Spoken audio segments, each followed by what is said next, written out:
Здравейте!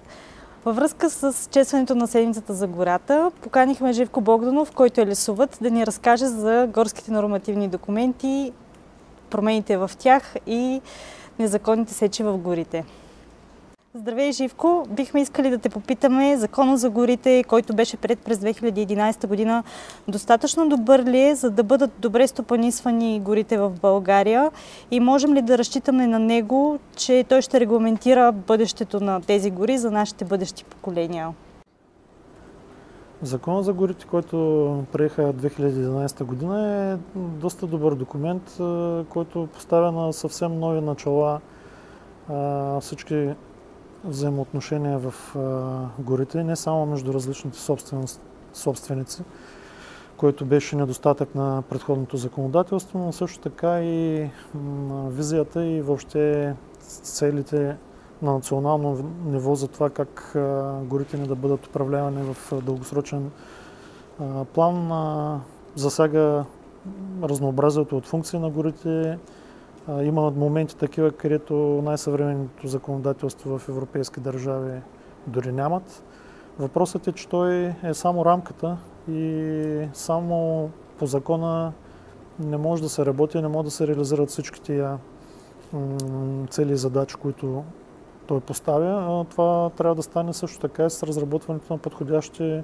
подзаконови нормативи и механизми за прилагането му. Напоследък се говори, че горите ни се изсичат незаконно,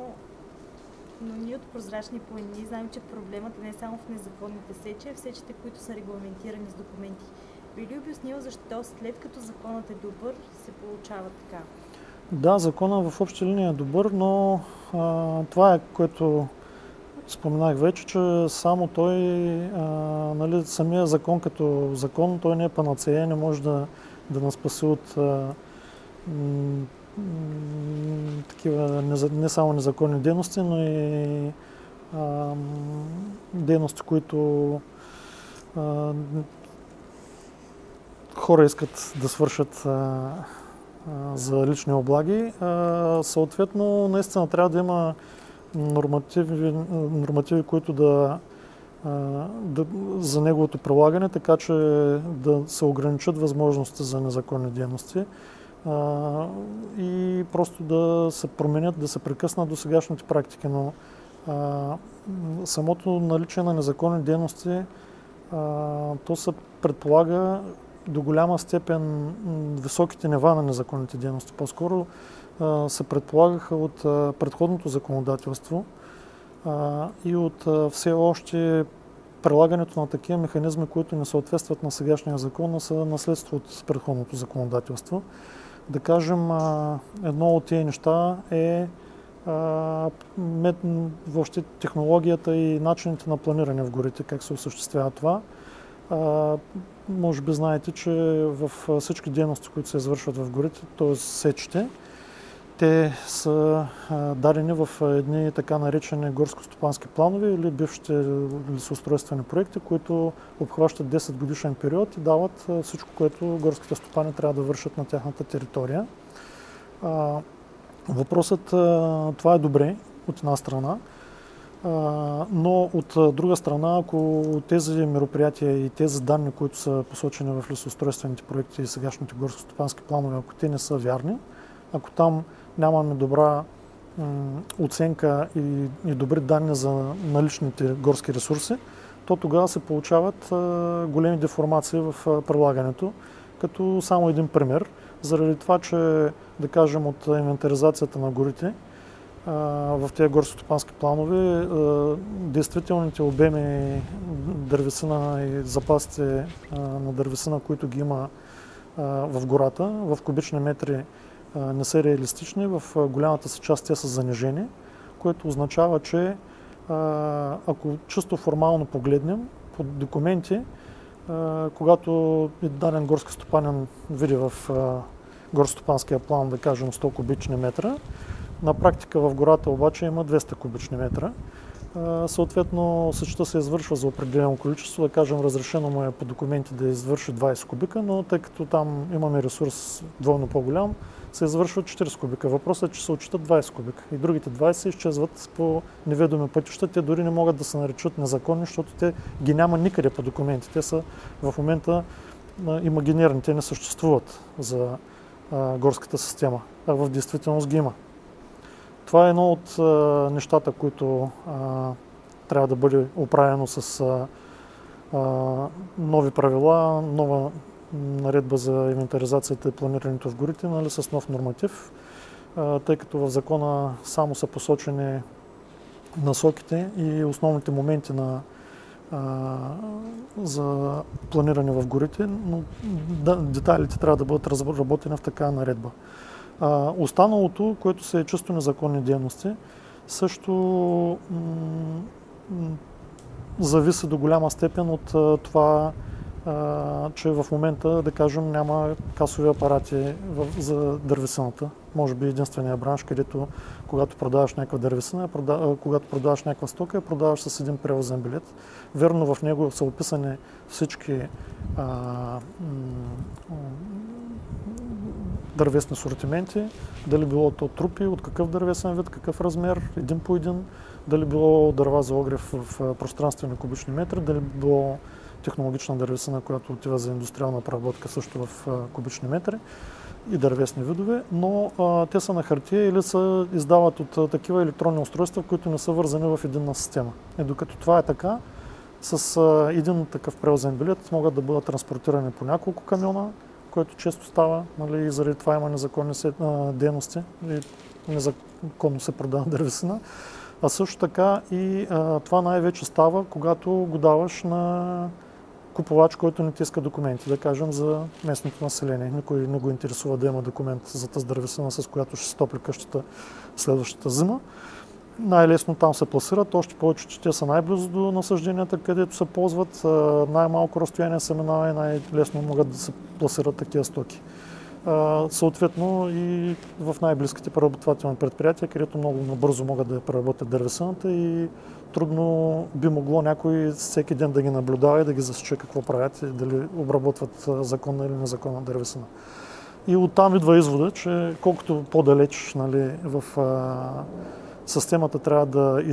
да транспортираш дървесината или пък през колкото повече стъпки минеш, за да стигнеш до крайния потребител, толкова по-трудно тя да е незаконна. Да кажем, когато е за износ или когато я купуват дървопреработвателни предприятия, които след това ще я продават на клиенти също, които са предприятия или пък я изнасят вече в преработено състояние или завършени продукти в чужбина, те просто няма как да нямат документи за тази дървесина, поне количествата, които те продават и които са преработени, тъй като минават ред проверки не само от НАП, не само от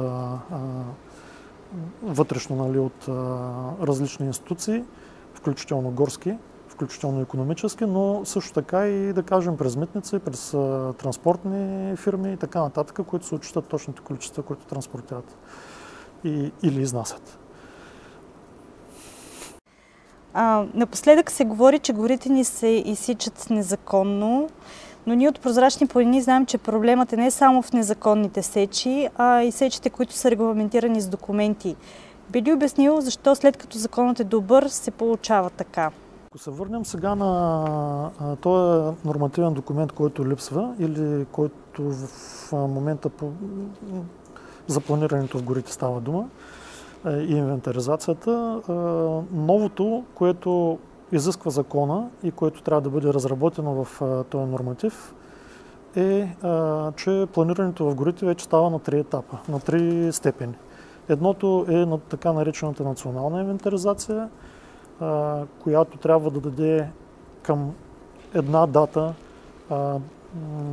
оценка на всички ресурси налични горски, които имаме в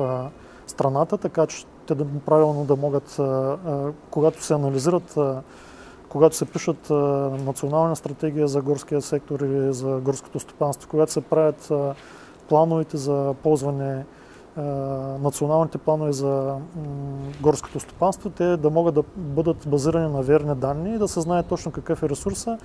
да се знаят какви са основните функции на гората, така че те да бъдат опазвани, поддържани, така че хората да разполагат с тях. Също така, много важно нещо, което националната инвентаризация ще даде, е, че тя става чрез така наречените постоянни пробни площи, които се залагат през определено разстояние, но достатъчно на гъсто, за да обхванат цялото разнообразие на горските екосистеми в страната и на различните природни условия и райони. Също така по различни дървесни видове или комбинация от тях, така че в бъдеще тези пробни площи, замервайки ги пак след 10, след 5 години, след 10 години, след 20 години и така нататък,